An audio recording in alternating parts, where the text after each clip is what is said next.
Hello everyone. सो जो भी यहाँ पे CIB बैंकर्स हैं और भी एग्ज़ाम के कैंडिडेट्स हैं, सो इंडियन कॉन्ट्रैक्ट एक्ट आप लोगों का आज के सेशन में कंप्लीट पढ़ाई होगा। सो जितने भी यहाँ पे कैंडिडेट्स हैं इस सेशन को शेयर करिएगा, सेशन को लाइक ज़रूर करिएगा लास्ट में। So Indian contract act it is not a new act. सबसे पहला क्वेश्चन अराइज होता है कि ये एक्ट 1872 का है, इतना पुराना एक्ट हम अभी तक क्यों पढ़ते आ रहे हैं। हम लोगों के इंडिया में कॉन्स्टिट्यूशन ऑफ इंडिया, जिसको कि भारत का संविधान कहा जाता है, इसमें एक आर्टिकल है दैट इज आर्टिकल 372। ये पावर देता है जितने भी पुराने एक्ट हैं ये एज इट इज़ फॉलो होंगे जब तक कि आज के सोसाइटी या सिनेरियो से कुछ उसमें मिसमैच ना हो जाए। कुछ मिसमैच होगा या इनकंसिस्टेंट होगा तो उस प्रोविजन को डिलीट कर दिया जाएगा या अमेंड कर दिया जाएगा। Okay, now so Indian contract act basically आप लोगों का दो पार्ट में डिवाइड है, special principle of contract and general principle of contract.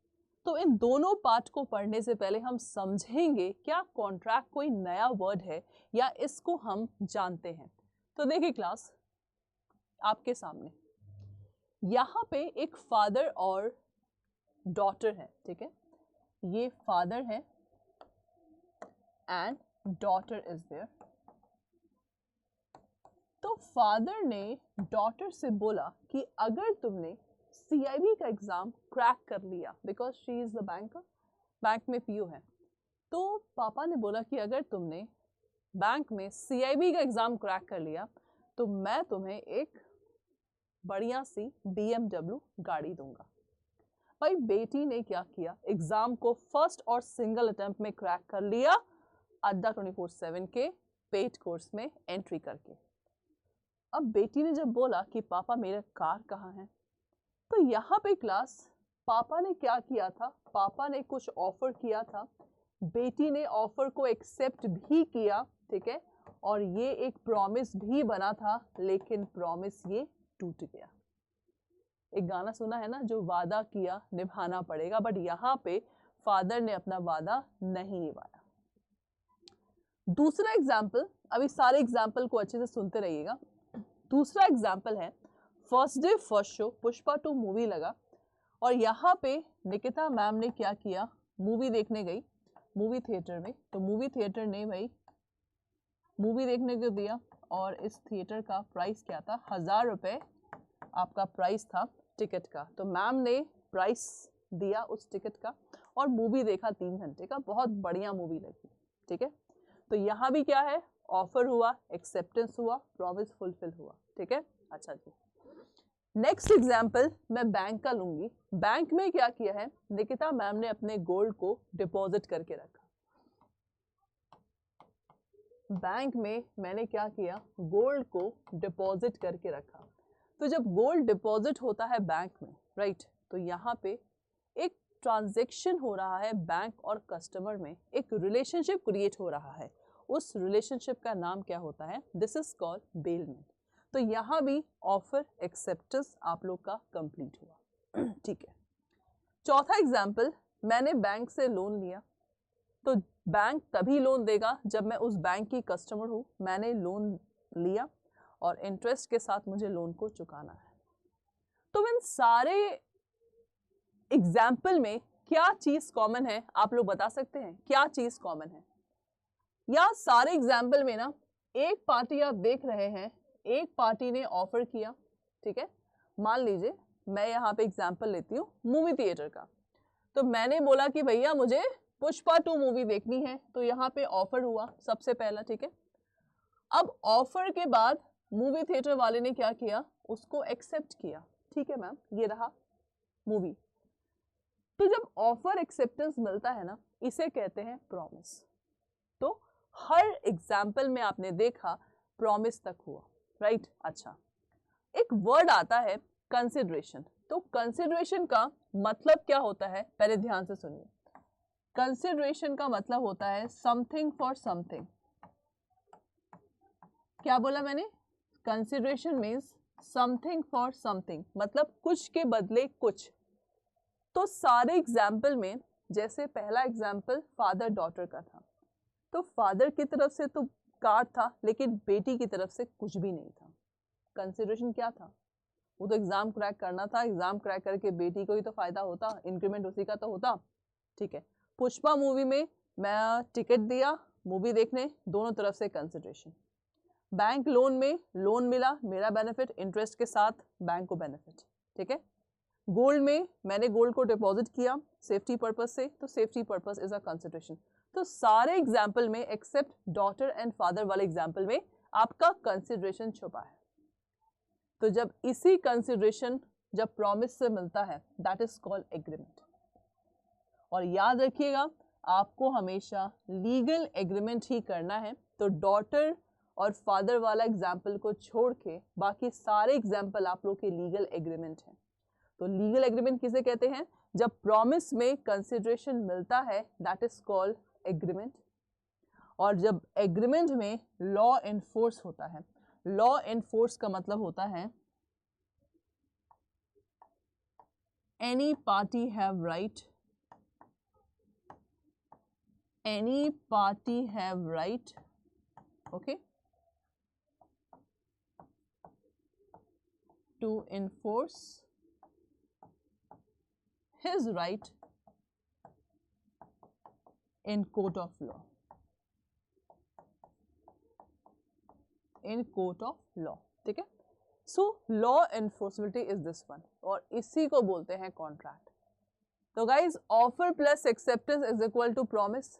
Promise में जब कंसिडरेशन मिलेगा इसे कहते हैं एग्रीमेंट, और एग्रीमेंट में जब लॉ एनफोर्स होता है दिस इज कॉल्ड कॉन्ट्रैक्ट। तो ये आप लोगों का कॉन्ट्रैक्ट का एग्जाम्पल है, और ये कॉन्ट्रैक्ट का फॉर्मूला है जो कि हर एक एग्जाम्पल में आप लोगों के फिट बैठता है। चाहे आप लोगों का लोन का जो मैंने एग्जाम्पल दिया है, लोन के बाद जो आपका ज्वेलरी को, गोल्ड को मैं डिपॉजिट कर रही हूँ, ठीक है, और मूवी का, सब में ये फॉर्मूला फिट बैठता है। तो ये फॉर्मूले को जरूर याद रखिएगा, क्योंकि जो कॉन्ट्रैक्ट का जो पहला पार्ट है ना, that is section 1 to 75, this is your general principle of contract. और जनरल प्रिंसिपल ऑफ कॉन्ट्रैक्ट कुछ नहीं है, बस फॉर्मूले को विस्तार से बताया गया है। तो ये आपका जनरल प्रिंसिपल ऑफ कॉन्ट्रैक्ट बनता है, जो कि सेक्शन 1 to 75 है। और सेकेंड पार्ट कॉन्ट्रैक्ट का है, that is special principle of contract. तो स्पेशल प्रिंसिपल ऑफ कॉन्ट्रैक्ट में हमें 5 टर्म्स पढ़ने हैं। What is contract of indemnity, what is contract of guarantee, what is contract of bailment, what is contract of plays and what is contract of agency. तो इन पांचों terms में जो rules regulations हैं वो आप लोगों के अलग अलग हैं, इसीलिए इनको स्पेशल प्रिंसिपल ऑफ कॉन्ट्रैक्ट बोला गया है। और ये आप लोग का सेक्शन 124 से लेकर 238 तक यहाँ पे गिवन है, देखिए ध्यान से। सो this is the brief introduction that what we are going to study in the Indian Contract Act. That's it. ये आपको समझ में आ गया? तो ये आप लोग का इंडियन कॉन्ट्रैक्ट का एग्जाम्पल है। तो ये एक्ट आप लोगों का 1 सितंबर 1872 ये फोर्स में आया, ठीक है। और 2 act, the Indian partnership act and the sales of good act, ये 2 क्या थे? चैप्टर थे। जैसे इंडियन कॉन्ट्रैक्ट एक्ट में आप लोगों के टोटल 11 चैप्टर्स हैं, जिसमें से 2 चैप्टर आप लोग का रिमूव हुआ है, चैप्टर 7 और चैप्टर 11। तो चैप्टर 7 आप लोग का सेल्स ऑफ गुड एक्ट था, तो वो चैप्टर रिमूव होके अलग से एक्ट बन गया है, और चैप्टर 11 आप लोग का अलग से एक्ट बन गया है। सो इंडियन कॉन्ट्रैक्ट बेसिकली आप लोगों का एक छोटा सा इंट्रोडक्शन मैंने यहाँ पे दिया है, and I hope so this is clear to all of you.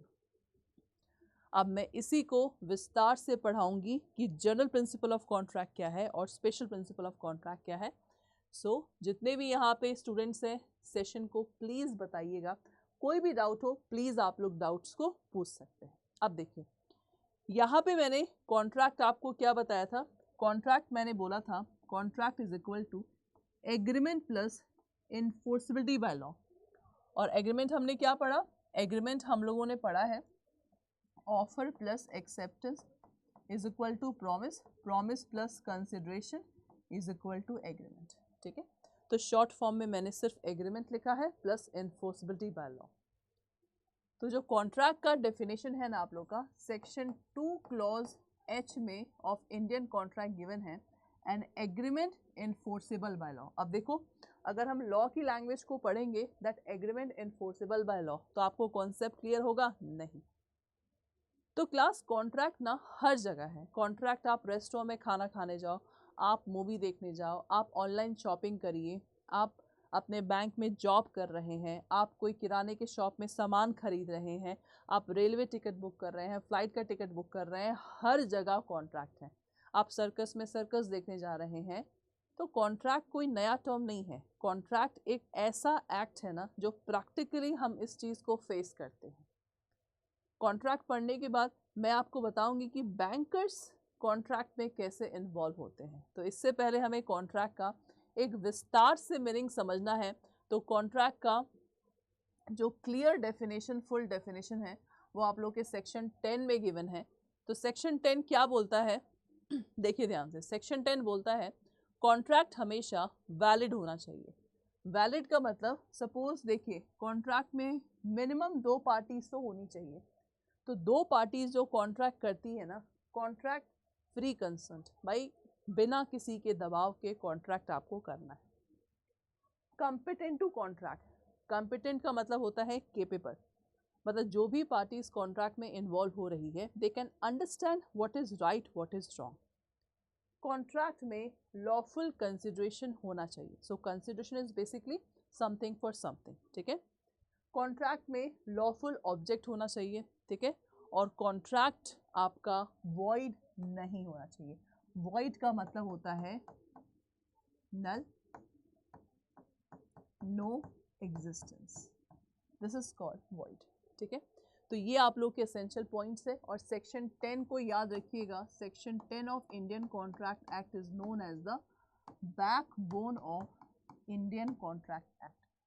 क्या बोला गया है? इंडियन कॉन्ट्रैक्ट एक्ट का बैकबोन बोला गया है। सो इसीलिए क्लास ये जो आप लोग का लास्ट लाइन है दैट ऑल कॉन्ट्रैक्ट्स, काफ़ी स्टूडेंट इसको समझ नहीं पाते, बट ये बहुत इजी आप लोग का सेंटेंस है that all contracts are agreement but all agreement are not necessary contract. तो इसका मतलब क्या है क्लास? तो ध्यान से देखिएगा, जितने भी कॉन्ट्रैक्ट हैं एग्रीमेंट है। ऐसा क्यों? क्योंकि जो हम लोग का डेफिनेशन है ना, that offer plus acceptance is equal to promise plus consideration is equal to agreement plus law enforceability is equal to contract. तो ये जो आप लोगों का कॉन्ट्रैक्ट का डेफिनेशन है, सारे कॉन्ट्रैक्ट एग्रीमेंट है। तो अगर मैं कॉन्ट्रैक्ट बोल रही हूँ तो कॉन्ट्रैक्ट आप लोगों का एग्रीमेंट से होकर ही तो आया है। जब एग्रीमेंट होगा आगे चल के वही कॉन्ट्रैक्ट होगा। ठीक है, सो सारे कॉन्ट्रैक्ट एग्रीमेंट है, लेकिन सारे एग्रीमेंट मतलब यहाँ सारे एग्रीमेंट, तो अगर मैं सारे एग्रीमेंट बात करूँ तो जैसे आप लोगों का सोशल एग्रीमेंट भी होता है, आप लोगों का रिलीजियस एग्रीमेंट भी होता है, आप लोगों का डोमेस्टिक एग्रीमेंट भी होता है और लीगल एग्रीमेंट भी होता है। तो हम लोगों को पढ़ना क्या है? हम लोगों को लीगल एग्रीमेंट पढ़ना है, क्योंकि लीगल एग्रीमेंट में क्या होता है? दोनों पार्टी की तरफ से कंसिडरेशन होता है। तो लीगल एग्रीमेंट ही आगे चल के कन्वर्ट होता है कॉन्ट्रैक्ट में। सो इसीलिए but all agreement are not contract. तो ऑल एग्रीमेंट में सोशल एग्रीमेंट, जो पापा और बेटी वाला एग्जाम्पल था ना कार का, तो वो सोशल या डोमेस्टिक आएगा, तो वो आपका आगे चल के कॉन्ट्रैक्ट में कन्वर्ट नहीं होगा। रिलीजियस एग्रीमेंट में भी कॉन्ट्रैक्ट में कन्वर्ट नहीं होगा, लेकिन जो लीगल एग्रीमेंट है ये आपका आगे चल के कॉन्ट्रैक्ट में कन्वर्ट होगा। सो this is the basic example and the meaning of the term contract. देखिए ध्यान से,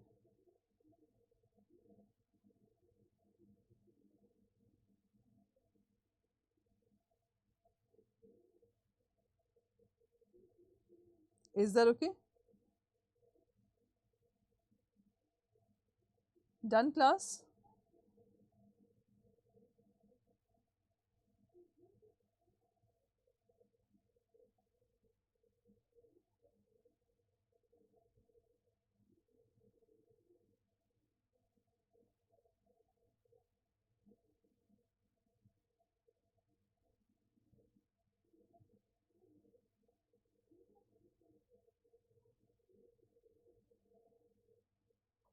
डन क्लास। तो ये आप लोग का कॉन्ट्रैक्ट का एग्जाम्पल है, ठीक है।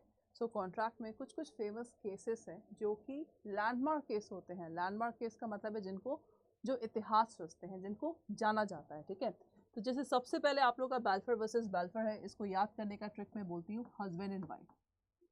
SW का मतलब होमवर्क नहीं है, SW का मतलब है husband wife. Balfour versus Balfour. तो इस कहानी में हुआ क्या, हस्बैंड वाइफ घूमने जाते हैं, वाइफ पड़ जाती है बीमार, तो वाइफ हॉस्पिटल में एडमिट हो जाती है।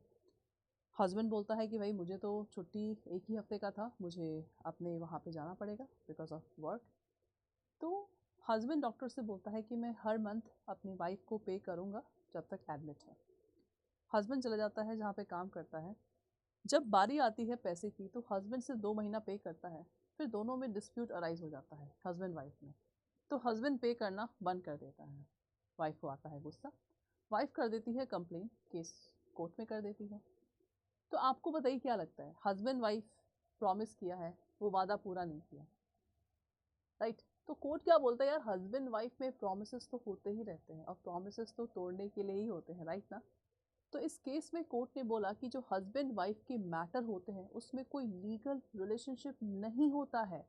तो यहाँ पे नो लीगल रिलेशनशिप, क्या है, no legal relationship is there in this case. So जिसमें कोई लीगल रिलेशनशिप ही नहीं है तो कॉन्ट्रैक्ट तो हुआ ही नहीं। तो जब हस्बैंड वाइफ में कॉन्ट्रैक्ट हुआ नहीं तो भाई वाइफ कैन नॉट किल। ये इस केस का क्रक्स है। तो उसको याद करने का ट्रिक है, एक 1 वर्ड इसका लीगल रिलेशनशिप, या 1 वर्ड याद कर सकते हो हस्बैंड वाइफ। वही अगर मेंटेनेंस की बात होती है तो मेंटेनेंस आप लोग का कॉन्ट्रैक्ट में आ जाता है। मोहरी बीबी वर्सेस धर्मोदास घोष केस को 1 वर्ड याद कर सकते हो माइनर। यहाँ माइनर ने क्या किया, अपना एज छुपा के कॉन्ट्रैक्ट किया, लोन लिया। जब लोन देने की बारी आई तो माइनर ने बोला कि भाई मैं तो बच्चा था जब मैंने लोन लिया था आपसे, पैसे मैं नहीं चुका पाऊंगा। तो कोर्ट का डिसीजन क्या हुआ कि भाई माइनर अगर कोई भी एग्रीमेंट करता है, कॉन्ट्रैक्ट दूर की बात है, तो माइनर अगर कोई भी एग्रीमेंट करता है तो वो आप लोग का वॉइड एग्रीमेंट कहलाता है। क्या कहलाता है, वॉइड एग्रीमेंट, जिसको हम क्या बोलते हैं, जिसको हम वॉइड एब इनिशियो भी बोलते हैं, ठीक है। तो मोहरी बीवी वर्सेस धर्मदास घोष केस में ये इसका लैंडमार्क डिसीजन था। ओके, देन आपका SL Fernandes versus VM Fernandes. तो यहाँ पे क्या है आप लोग का, लिकर। लिकर तो याद ही रहेगा आप लोग को, ठीक है। लिकर, एक पार्टी ने क्या किया, लिकर का बिजनेस था उसका, आपको मालूम होना चाहिए लिकर बेचने के लिए लाइसेंस होना चाहिए आपकी दुकान का। उसने क्या किया, लिकर का बिजनेस, लाइसेंस उसके नाम का था, उसने बिजनेस किसी और को ट्रांसफ़र किया। मान लो A ने B को ट्रांसफ़र किया लेकिन B का लाइसेंस नहीं था। अब A ने ट्रांसफ़र तो कर दिया, ठीक है। B ने बोला कि मैं आपको हर साल पेमेंट करूँगा इस दुकान का। अब उस B पार्टी ने 1 साल पे किया, उसके बाद पे करना बंद कर दिया। भाई जो पहला पार्टी था जिसने दिया था वो गया कोर्ट में। तो कोर्ट क्या बोलेगा कि सबसे पहले ये जो आपने ट्रांसफ़र किया है बिजनेस, ये बिल्कुल गलत है, this is not legal one, because आप भी उसी को ट्रांसफ़र कर सकते हैं जिसके पास लाइसेंस है। तो यहाँ पे कोई कॉन्ट्रैक्ट नहीं हुआ था इन दोनों के बीच में, ठीक है। जो उसने किया था बिना लाइसेंस किए उस पर्सन को दे दिया था, that is prohibited by law and thus it can not be enforced. तो ये क्लास लैंडमार्क आप लोगों के केसेस है, ठीक है। तो जो हम लोगों ने सेक्शन 10 पढ़ा है ये इसका क्रक्स है। तो क्रक्स में आप देख सकते हैं किसी भी कॉन्ट्रैक्ट में 2 पार्टीज होती हैं, offeror offeree, intention to create legal relationship, ठीक है। Fulfilment of the legal formalities होना चाहिए, सर्टेनिटी होना चाहिए, आपका परफॉर्मेंस पॉसिबल होना चाहिए, दोनों पार्टीज के बीच एग्रीमेंट होना चाहिए, फ्री कंसेंट होना चाहिए, कॉम्पिटेंसी ऑफ पार्टी, ठीक है, मतलब पार्टीज दोनों कॉम्पिटेंट होने चाहिए, that is capable to understand what is right what is wrong, दोनों पार्टीज में लॉफुल कंसिडरेशन होना चाहिए, लीगल ऑब्जेक्ट होना चाहिए कॉन्ट्रैक्ट का, और कॉन्ट्रैक्ट आपका वॉइड नहीं होना चाहिए। सो क्लास ये आपका essential points of legal contract है। देखिए ध्यान से,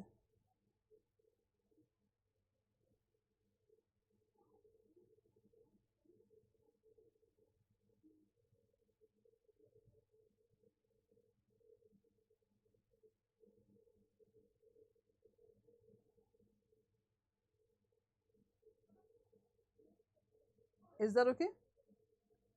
So this is the essential points of valid contract. तो जनरल प्रिंसिपल ऑफ कॉन्ट्रैक्ट में कुछ नहीं है, सेक्शन 10 को ही पूरा ब्रीफ वे में पढ़ाया गया है, दैट्स इट। ठीक है, तो ये तो हम लोगों ने कॉन्ट्रैक्ट पढ़ लिया। अब क्वेश्चन राइज होता है कि कॉन्ट्रैक्ट और बैंक में क्या रिलेशन है। ये बहुत इंपॉर्टेंट टॉपिक है, कॉन्ट्रैक्ट और बैंक में क्या रिलेशन है, this is very important topic. So contract और बैंक की अगर बात करूं तो ये आपका बैंक है और ये आप लोग का कस्टमर है। ठीक है, बैंक कस्टमर। जब कस्टमर जाता है बैंक के पास, मान लो पैसे जमा करने गया या पैसे लेने गया या ज्वेलरी को डिपॉजिट करने गया, तो ये क्या हो रहा है, बैंक और कस्टमर में सबसे पहले कॉन्ट्रैक्ट बनता है। वही फॉर्मूला याद करो। फॉर्मूले के बाद अब क्या क्या रिलेशन अराइज होता है ये मैं आपको यहाँ पे बताने जा रही हूँ। तो यहाँ पे आप देख सकते हैं बैंक और कस्टमर का, ठीक है, you can see here bank और कस्टमर में क्या क्या रिलेशंस होते हैं। तो देख सकते हैं बैंक आप लोग का डेटर का भी काम करता है, जैसे जब कस्टमर पैसे को डिपॉजिट करता है, तो जब कस्टमर पैसे को डिपॉजिट करता है तो बैंक बन जाता है डेटर और कस्टमर बन जाता है क्रेडिटर। ठीक है, जब लोन लेता है, यहाँ पे डिपॉजिट, वन वर्ड आपको बता रही हूँ, यहाँ पे लोन, जब लोन लेता है तो बैंक बन जाता है क्रेडिटर और कस्टमर बन जाता है डेटर। तो ये भी एक आप लोग का रिलेशन है बैंक और कस्टमर में, देखिए ध्यान से। ठीक है, उसके बाद प्लेजर प्लेजी, तो ये कॉन्सेप्ट आया है आप लोग का प्लेज से। जब सपोज निकिता मैम कस्टमर है, निकिता मैम ने ज्वेलरी को बैंक के पास गिरवी रख के बैंक से लोन लिया, तो जब निकिता मैम बैंक के पास ज्वेलरी रख के लोन ले रही हैं तो बैंक बन जाता है प्लेजी, कस्टमर बन जाता है प्लेजर। तो ये भी आप लोग का कॉन्ट्रैक्ट है और ये रिलेशन है बैंक और कस्टमर में। लाइसेंसर लाइसेंसी, तो ये वर्ड आप लोगों का आया है लाइसेंस से या बोल सकते हो लीज से। अगर बैंक मुझे एक पोजीशन दे रही है इमूवेबल प्रॉपर्टी का अपना ज्वेलरी को रखने के लिए, तो बैंक बन जाता है लाइसेंसर और कस्टमर बन जाता है लीजी या लाइसेंसी। ठीक है, बेली बेलर, ये वर्ड आप लोग का आया है बेलमेंट से। तो जब मैं बैंक में अपना ज्वेलरी डिपॉजिट रखती हूँ फॉर सेफ कस्टडी, तो बैंक बनता है बेली और कस्टमर बनता है बेलर। देखो ध्यान से। हाइपोथिकेटर हाइपोथिकेटी, ये वर्ड आप लोग का आया है हाइपोथिकेशन से। जैसे मैंने कार लिया बैंक से लोन लेके, कार का पोजेशन ओनरशिप मेरे पास ही है और लेकिन कार का जो ओरिजिनल पेपर है बैंक के पास है। यहाँ पे बैंक क्या बनता है, हाइपोथिकेटी, और कस्टमर क्या बनता है, हाइपोथिकेटर। ध्यान से सुनिए। ट्रस्टी बेनिफिशियरी, वर्ड आप लोग का आया है ट्रस्ट से।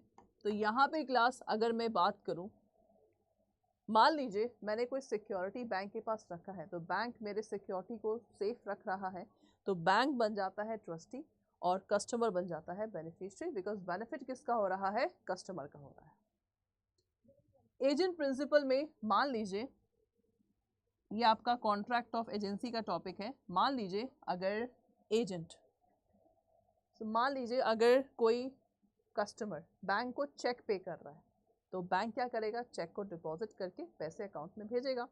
तो यहाँ पे बैंक प्ले करता है एजेंट का और कस्टमर आपका प्रिंसिपल बनता है।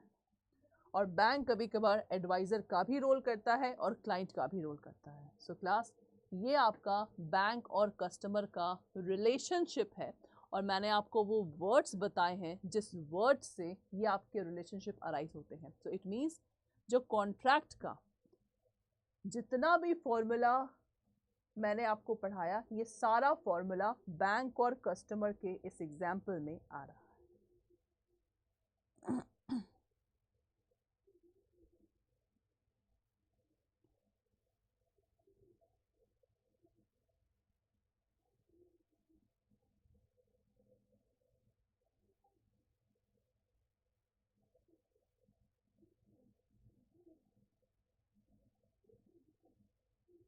Done class.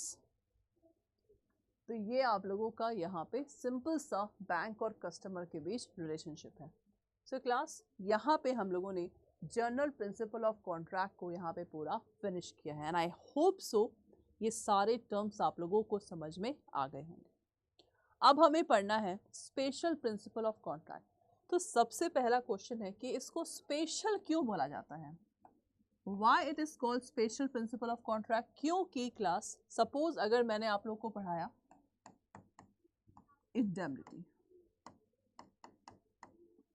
इंडेमनिटी एक पार्ट है स्पेशल प्रिंसिपल ऑफ कॉन्ट्रैक्ट का, तो इसको मैं बोलूंगी कॉन्ट्रैक्ट ऑफ इंडेमनिटी।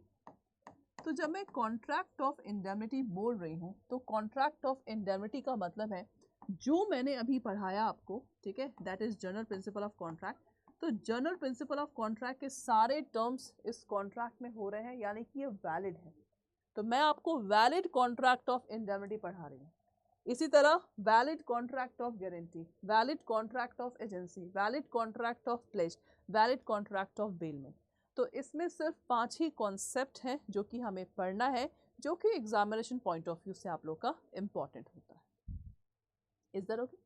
तो चलिए सबसे पहले पढ़ते हैं what is contract of indemnity. देखिए सपोज एक्स पर्सन है और ये इंश्योरेंस कंपनी है। एक्स ने क्या किया है, हेल्थ इंश्योरेंस लिया है, ठीक है, हेल्थ इंश्योरेंस लिया है 15 लाख का, ठीक है। अब हेल्थ इंश्योरेंस में क्या है, एक्स को पे करना है प्रीमियम, तो ये प्रीमियम पे करता है क्वार्टरली। एक्स का पैर टूट गया, एक्स हॉस्पिटल में एडमिट। तो जब एक्स हॉस्पिटल में एडमिट हुआ, कंपनी को मालूम चला, बिकॉज कंपनी से क्लेम किया गया कि एडमिट का पूरा खर्चा 5 लाख रुपए आ रहा है। तो कंपनी ने क्या किया, 5 लाख, बिकॉज बिल बन के गया और यहाँ पे आया। So what is this? The contract between x and company is called contract of indemnity. तो यहाँ पे क्लास आप लोगों का 2 पार्टी है, जो एक्स है ना, एक्स को हम क्या बोलेंगे, इंडेमनिटी होल्डर, और आप लोगों का है इंडेमनीफायर, सॉरी फाइड, इंडेमनीफाइड। और जो इंश्योरेंस कंपनी है, इंश्योरेंस कंपनी इज इंडेमनीफायर। तो ये आप लोगों का कॉन्ट्रैक्ट ऑफ क्या है, इंडेमनिटी है। तो याद रखना क्लास, जितना भी आप लोगों का इंश्योरेंस का एग्जाम्पल है ना, सारे इंश्योरेंस के एग्जाम्पल कॉन्ट्रैक्ट ऑफ इंडेमनिटी के अंतर्गत आते हैं एंड नथिंग एल्स। अब यहाँ पे 5 कॉन्सेप्ट हमें पढ़ने हैं, तो पांचों कॉन्सेप्ट का सबसे पहले सेक्शंस आपको याद रखना है और इसका इंपॉर्टेंट टर्म। तो contract of indemnity which involve one party promising the other party to make good its losses. These losses may arise either due to conduct of promisor himself or conduct by any other person. देखिए this is called contract of indemnity. ये आप लोग का contract of क्या है, this is indemnity. और parties के नाम देखिए, आपके पार्टीज में इंडेमनीफायर है जो कि आपका इंश्योरेंस कंपनी है, ठीक है, और जो इंडेमनीफाइड होता है या indemnity holder, these are same persons. देखिए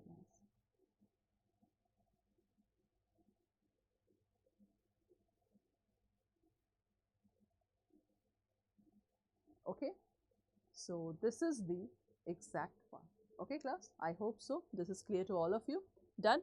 नाउ आप देख सकते हैं जितने भी आप लोगों के इंश्योरेंस के एग्जाम्पल्स हैं, सारे इंश्योरेंस के एग्जाम्पल्स आप लोगों के कॉन्ट्रैक्ट ऑफ इंडेमनिटी हैं, लेकिन एक एग्जाम्पल इससे हट के है। वो क्या है, आप लोग का लाइफ इंश्योरेंस। तो याद रखना क्लास, जो आप लोगों का लाइफ इंश्योरेंस है, life insurance contract of indemnity में नहीं आता, यानी कि ये आप लोगों का एक एक्सेप्शन है। ऐसा क्यों? The reason is very simple. Life insurance में जो मैं प्रीमियम पे कर रही हूँ, मान लीजिए 1 साल प्रीमियम जो पे किया मैंने 1 करोड़ का, हर महीना मैं पे कर रही हूँ, तो लाइफ इंश्योरेंस में जब पार्टी का डेथ होता है तो पैसे मिलते हैं फैमिली को, और वो भी पूरे। लेकिन बाकी सब इंश्योरेंस में तो ऐसा हो ही नहीं रहा था। सो इसीलिए आपके कॉन्ट्रैक्ट ऑफ इंडेमनिटी में लाइफ इंश्योरेंस को छोड़ के सारे इंश्योरेंस आप लोगों के कॉन्ट्रैक्ट ऑफ इंडेमनिटी। ठीक है, उसके बाद आप सेक्शन 125 देख सकते हैं। Section 125 talks about the right of indemnity holder. ये सेक्शन आप लोगों का आ चुका है, इसीलिए मैंने इसको हाईलाइट कराया। सेक्शन 125 आपका राइट्स ऑफ इंडेमनिटी होल्डर है। 3 वर्ड को याद रखेंगे, डैमेजेस, कॉस्ट, सम। इसको मैं याद करने का ट्रिक बोलती हूँ CDS।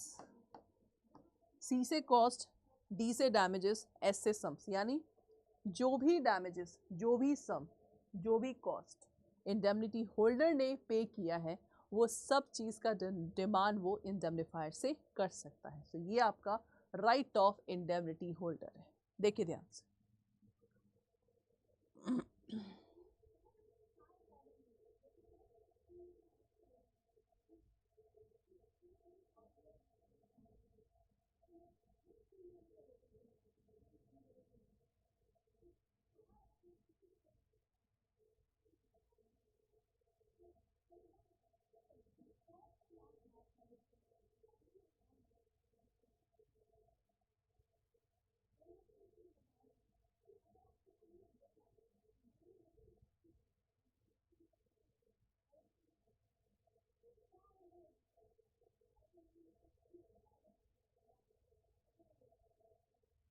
Done class?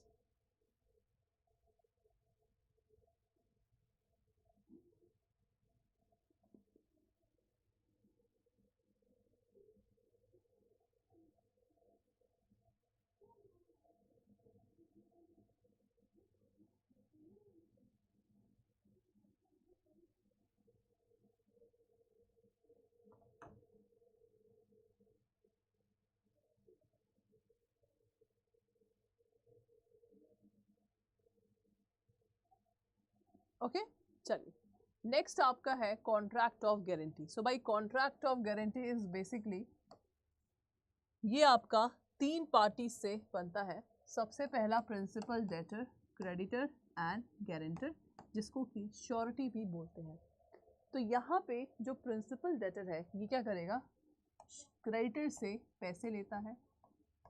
ठीक है, देन अगर प्रिंसिपल डेटर पैसे नहीं पे कर पाता तो गारंटी और श्योरिटी क्या होता है, ये पैसे देगा किसको, क्रेडिटर को, और फिर अपना पैसा किससे मांगेगा, प्रिंसिपल डेटर से।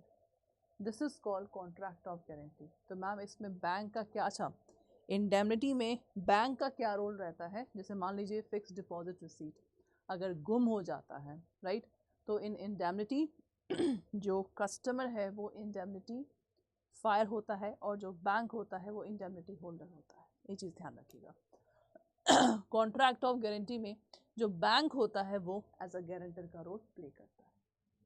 ठीक है, सो ये चीज़ आप लोग का इम्पॉर्टेंट है। 3 पार्टीज हैं, इलस्ट्रेशंस आप लोग यहाँ पे पढ़ लीजिएगा। This is very important for the examination point of view.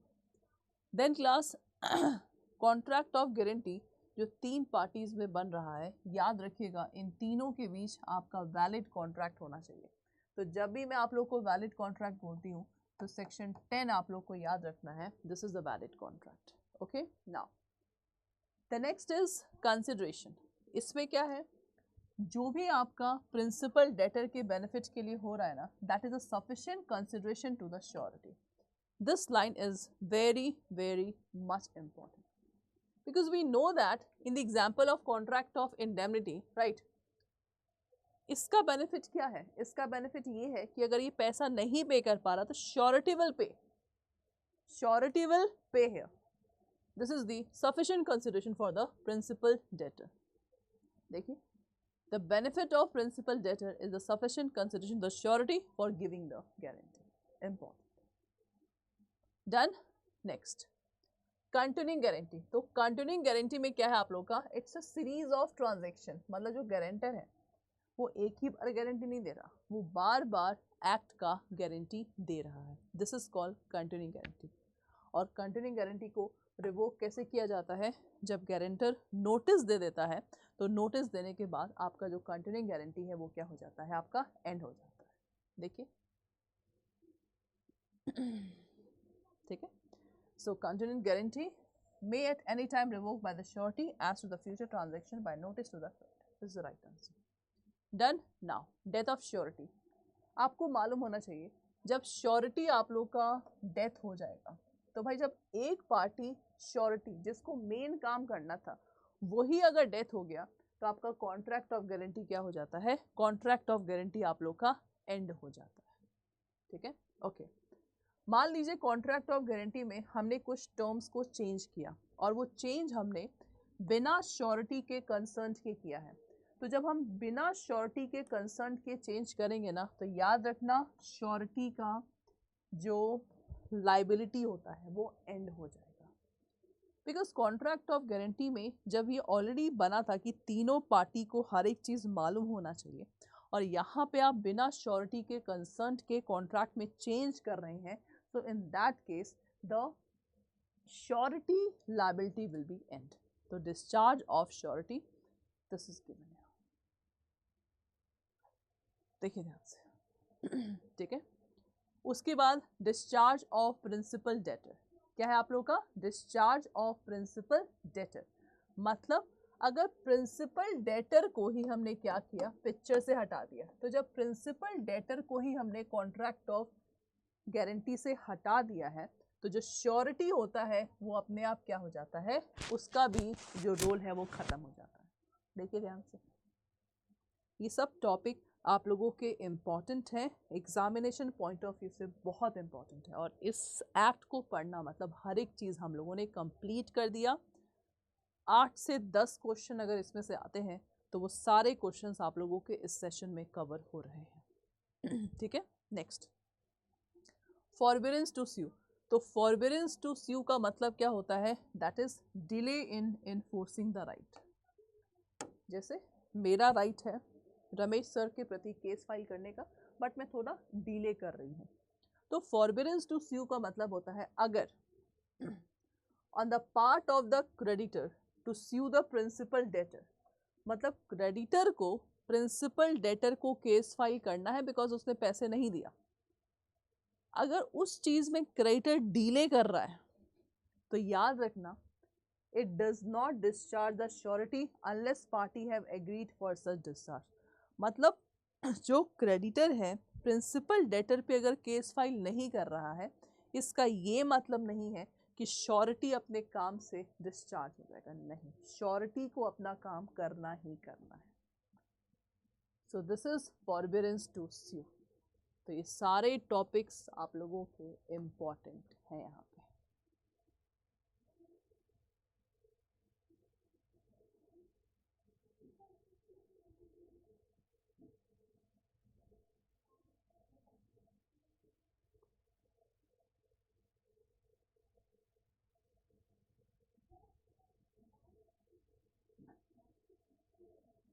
Done. Next है release of one co-surety. जैसे कभी कभार कॉन्ट्रैक्ट ऑफ गारंटी में you have a principal debtor, this is surety और guarantor and this is creditor, right. तो यहाँ पे अगर मान लीजिए कई सारे श्योरिटी हैं तो यहाँ पे मैं मान लीजिए श्योरिटी 1, श्योरिटी 2, श्योरिटी 3, 3 श्योरिटी यहाँ पे रखा है।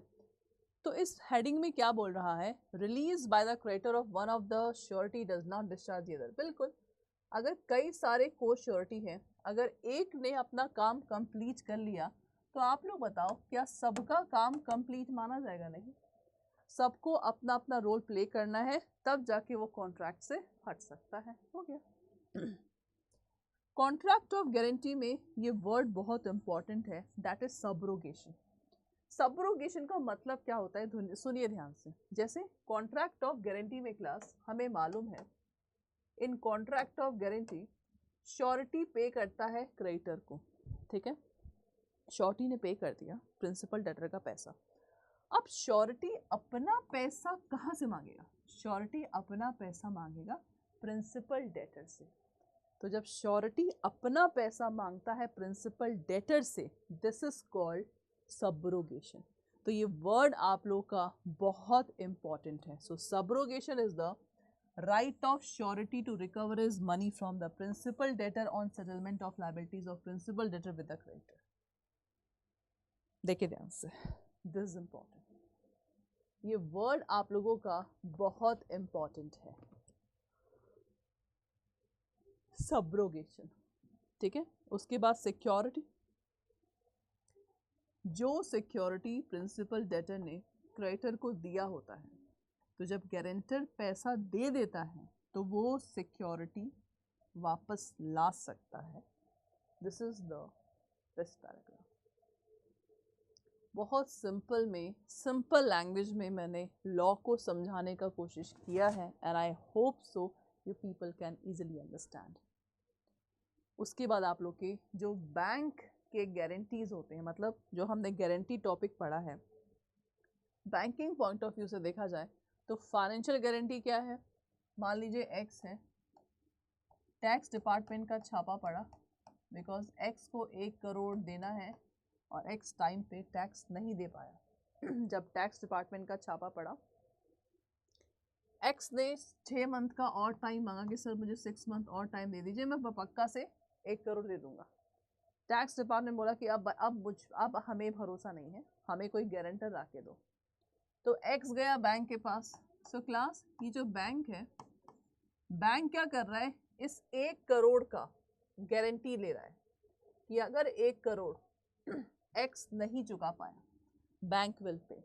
This is called financial bank guarantee. बहुत सिंपल लैंग्वेज में, ठीक है। उसके बाद क्लास परफॉर्मेंस। एक्स को ये रोड बनाना है। गवर्नमेंट ने बोला कि भाई रोड 10 साल तक टूटनी नहीं चाहिए, लेकिन गवर्नमेंट को भरोसा नहीं है एक्स पे।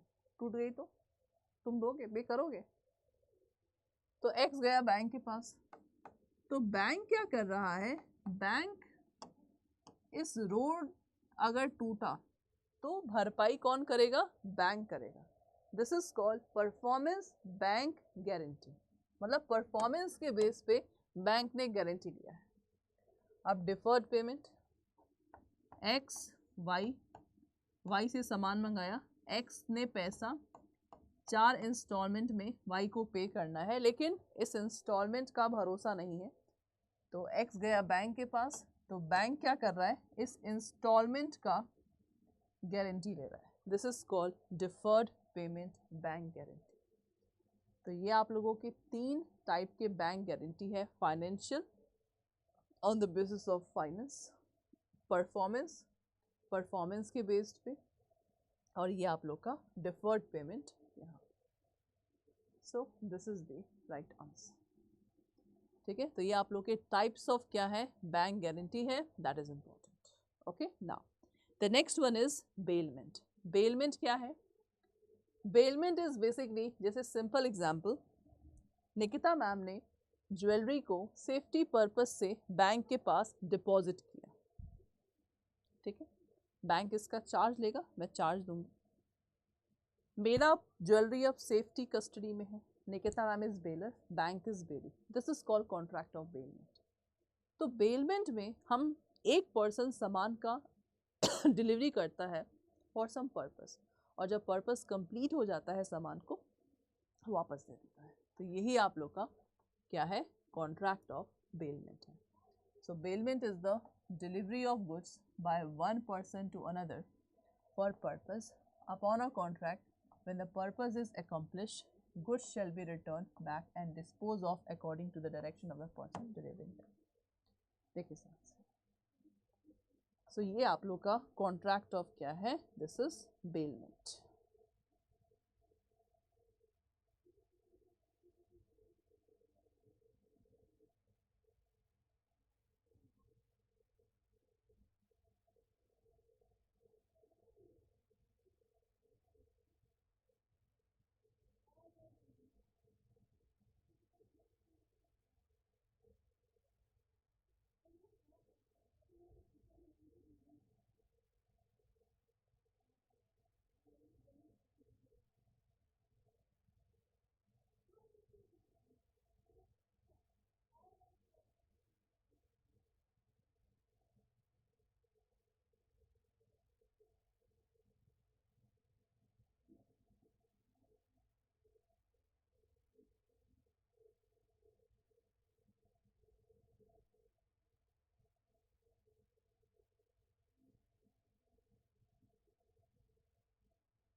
ओके, सो ये आपका कॉन्ट्रैक्ट ऑफ बेलमेंट है। सो कॉन्ट्रैक्ट ऑफ बेलमेंट में कॉन्ट्रैक्ट होना चाहिए, delivery of goods, delivery of possession, delivery must be some purpose, return of goods and no transfer of ownership. ठीक है, तो ये आप लोग का इम्पॉर्टेंट फीचर्स है कॉन्ट्रैक्ट ऑफ बेलमेंट का। ठीक है, उसके बाद देखिए, जब बेलमेंट में जब बेलर कोई सामान देता है तो याद रखिएगा बेलर का ये ड्यूटी है कि अगर बेलर अवेयर है कोई फॉल्ट, अगर मान लीजिए कुछ गुड्स में फॉल्ट है और बेलर अवेयर है और वो चीज़ कॉन्ट्रैक्ट पे इफेक्ट पड़ेगा, तो इसके अंतर्गत he is responsible for damage arising due to the bailee directly from such fault. तो इसीलिए बेलर का ड्यूटी होता है कोई भी फॉल्ट है उसको बताना है किसको, बेली को। बेलीज लियन, मान लीजिए मैंने बैंक का चार्ज पे नहीं किया ज्वेलरी को डिपॉजिट करके, so in this case what will happen, he receive the due remuneration. ठीक है, बेलीज लियन क्या है, बेली सामान को रख सकता है जब तक कि मैं पूरे पैसे ना दूं। तो बेलीज का लियन ये बैंक का राइट है, बैंकर लियन इज अ राइट जो कि आप लोग का यहाँ पे क्रिएट हो सकता है। ठीक है, जब भी बेली बेलर का सामान रखता है तो उसको वो सामान अपने सामान की तरह रखना है। ठीक है, bound to take care of the goods bail, bailee does anything different, अगर बेली ने कुछ भी चीज़ ऐसा किया जो कि कॉन्ट्रैक्ट के अगेंस्ट है, बेली को सारा खर्चा पानी देना पड़ेगा अगर कुछ भी डिफेक्ट हुआ। Bailee makes any use of goods bail, अगर बेली ने सामान को यूज़ किया इन दैट केस बेलर, कोई भी डैमेज हुआ तो बेलर बेली से मांग सकता है। ठीक है, that is important. Mixing of goods, मान लीजिए बेली ने बेलर के कंसर्न से उसका गुड अपना गुड्स मिक्स कर दिया बट वो सेपरेट हो सकता है, तो दोनों का सेम प्रोबेबिलिटी रहता है, दोनों का सेम लायबिलिटी रहेगा। सेकेंड केस में बेली ने बिना बेलर के कंसर्न के सामान को मिक्स किया लेकिन सामान सेपरेट हो सकता है, तो सेपरेट करने का जितना भी खर्चा पानी आएगा सब कौन पे करेगा, आपका बेली पे करेगा। ठीक है, और तीसरे केस में अगर बेली ने बिना कंसर्न बेलर के सामान मिक्स किया है और अब इम्पॉसिबल है सामान को सेपरेट करना, तो जो भी खर्चा पानी होगा कौन पे करेगा, bailee will pay. This is very much important और ये आप लोगों का प्रीवियस ईयर क्वेश्चन में भी आता है। ठीक है, हाँ, द कॉन्ट्रैक्ट ऑफ प्लेज, तो प्लेज आप लोगों का क्या है, प्लेज में एक्स पर्सन और ये आपका बैंक। ठीक है, बैंक क्या करता है, एक्स, बैंक ने लोन दिया एक्स को और लोन के बदले में एक्स ने क्या किया, एक्स ने मूवेबल प्रॉपर्टी को एज अ सिक्योरिटी डिपॉजिट किया। तो जब movable property as a security deposit होता है this is called pledge. So pledge क्या है, a kind of bailment, section 172। So it is a bailment of good as security for the repayment of debt and the loan advance and performance of obligation और the promise. देखिए x आपका pledger pawnor कहलाएगा because pledge को हम PAWN pound भी कह सकते हैं, और बैंक आपका प्लेजी और पाउनी कहलाएगा। ठीक है, सो प्लेज में essential points, there must be bailment for security against payment, subject matter goods existence, delivery of goods और नो ट्रांसफर ऑफ ओनरशिप। हम सिर्फ क्या कर रहे हैं, पोजेशन का ट्रांसफर करते हैं।